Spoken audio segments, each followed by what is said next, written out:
SC వర్గీకరణను వ్యతిరేకిస్తూ supreme court రాష్ట్ర ప్రభుత్వాలకు చెప్పిందంటూ వర్గీకరణ చేసే అధికారం ఉందని చెబుతూ ఎస్సీ వర్గీకరణకు నిర్ణయాలు తీసుకోవడాన్ని వ్యతిరేకిస్తున్నామని, ఇది రాజ్యాంగ అధికారాలను వక్రీకరించడమేనని మాల మహాసభ అధ్యక్షుడు మల్లె వెంకట్రావు పేర్కొన్నారు.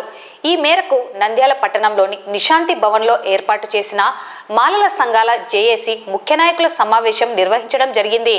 ఈ నెల 23వ తేదీ కర్నూలు నగరంలో రాయలసీమ మాలల యుద్ధగర్జన మహాసభను విజయవంతం చేయాలని మాల మహాసభ అధ్యక్షుడు పిలుపునివ్వడం జరిగింది. ఈ కార్యక్రమంలో మాలల వివిధ సంఘాల జేఏసీ నేతలు మాట్లాడారు. కార్యక్రమంలో నాయకులు లింగస్వామి, వెంకటేశ్వర్లు, రాము, సునీల్, సాంబశివుడు, దేవరత్నం, దత్తు, లక్ష్మి తదితరులు పాల్గొన్నారు.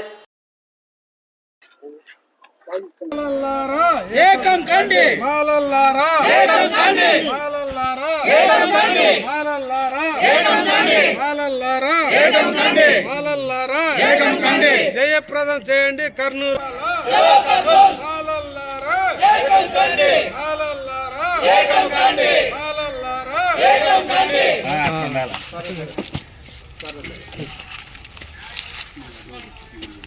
ఈ నెల 23వ తేదీన కర్నూలులో జరిగే రాయలసీమ యుద్ధ గర్జనకు సంబంధించి నంద్యాల జిల్లా ముఖ్య నాయకుల సమావేశం జరిగింది. ఈ సమావేశంలో లింగస్వామి గారు, కొందా వెంకటేశ్వర్లు గారు, శ్యామ్ గారు, అట్లాగే మా సాంబశివుడు గారు, దేవరత్నం గారు, దస్తగిరి గారు, దత్తు గారు, వీళ్ళంతా మిగతా లక్ష్మి ఇలాంటి నాయకులందరూ పాల్గొన్నారు. దీని ఉద్దేశం ఏంటంటే ముఖ్యంగా ఎస్సీ వర్గీకరణ అనేది రాజ్యాంగ వ్యతిరేకమైంది. దానితో పాటు ఈ రాష్ట్ర ప్రభుత్వాలు సుప్రీంకోర్టు మాకు చెప్పింది కాబట్టి మేము వర్గీకరణ చేస్తాం, చేసే అధికారం మాకు ఉంది అని చెప్తా ఉన్నారు. అయితే సుప్రీంకోర్టు తీర్పులో ఎక్కడా కూడా రాజ్యాంగం యొక్క అధికారాలను వక్రీకరించి బైపాస్ చేసి చేయమనలేదు. రాజ్యాంగంలో ఎస్సీ ఎస్టీ ప్రజలకు సంబంధించి పాలసీస్ ఏవి తయారు చేయాలన్నా, కమిషన్ వేయాలన్నా ఆర్టికల్ 338 క్లాజ్ 9 ప్రకారం జాతీయ ఎస్సీ కమిషన్ సంప్రదించాలా. సంప్రదించకుండానే తెలంగాణలో రేవంత్ రెడ్డి, ఇక్కడ చంద్రబాబు నాయుడు కమిషన్ వేశారు. ఇక్కడ రాజీవ్ రంజన్ మిశ్రా కమిషన్.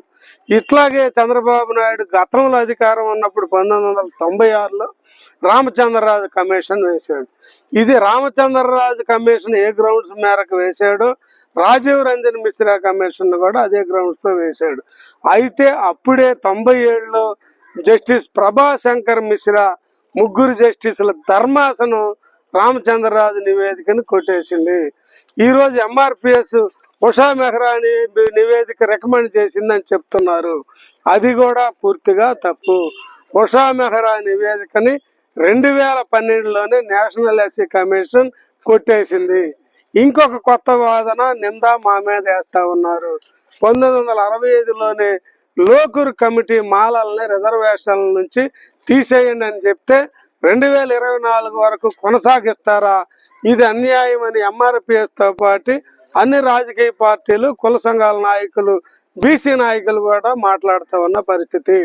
చంద్రబాబు నాయుడు చేస్తా ఉన్న ఈ వర్గీకరణ ప్రయత్నాలు సుప్రీంకోర్టు తీర్పుకు పూర్తిగా వ్యతిరేకమైనవి. సుప్రీంకోర్టు తీర్పులో వాళ్ళు క్రీమీ లేయర్ తీయమన్నారు, ఎంపెరికల్ డేటా తీసి ప్రిఫరెన్షియల్ ట్రీట్మెంట్ ఇవ్వమన్నారు. ఎంపెరికల్ డేటా అంటే ఎవడెవడు ఉద్యోగం పొందాడో, ఏ ఏ కులాలు వాళ్ళు లోన్లు పొందారో వాళ్ళందరి లిస్టు తీసి మాలైనా, మాదిగైనా, రెల్లి అయినా, పాకి అయినా వాళ్ళని షెడ్యూల్ కులాల రిజర్వేషన్ల నుండి వాళ్ళ బిడ్డల్ని పక్కన పెట్టాలనే కుట్రతో ఇచ్చిన జడ్జిమెంట్ అది. ఈరోజు ఈ యొక్క సమావేశం యొక్క ప్రధాన ఉద్దేశము రాయలసీమలో ముఖ్యంగా కర్నూలులో ఫిబ్రవరి 23వ తేదీన ఈ యొక్క మాల యుద్ధ గర్జన మహాసభను జయప్రదము చేయాలన్నటువంటి ప్రబలమైన కోరికతో మాలంతా సంఘటిత శక్తితో, ఐక్యతతో దీన్ని విజయవంతం చేయాలని ఈ యొక్క సమావేశం యొక్క ముఖ్య ఉద్దేశము. అయితే మనం ఒక్కసారి చూసినట్లయితే ఈ వర్గీకరణ ఫలాలు అన్నటువంటిది రాజ్యాంగం ఇచ్చినటువంటిది యొక్క హక్కు. ఆ హక్కును ఈ ప్రభుత్వాలు కూలదొస్తున్నాయి. ఈ ప్రభుత్వాలు వాళ్ళ మాదిరిలైతేనేమి మరి ముఖ్యంగా అనగదొక్కుతున్నటువంటి వ్యవస్థను మనం చూస్తున్నాము. ఈ అనగదొక్క వ్యవస్థ నుండి మనం మరొక్కసారి ఈ వర్గీకరణకు వ్యతిరేకంగా జయప్రదం చేయాలనే ఉద్దేశంతో ఈ సమావేశం జరిగింది.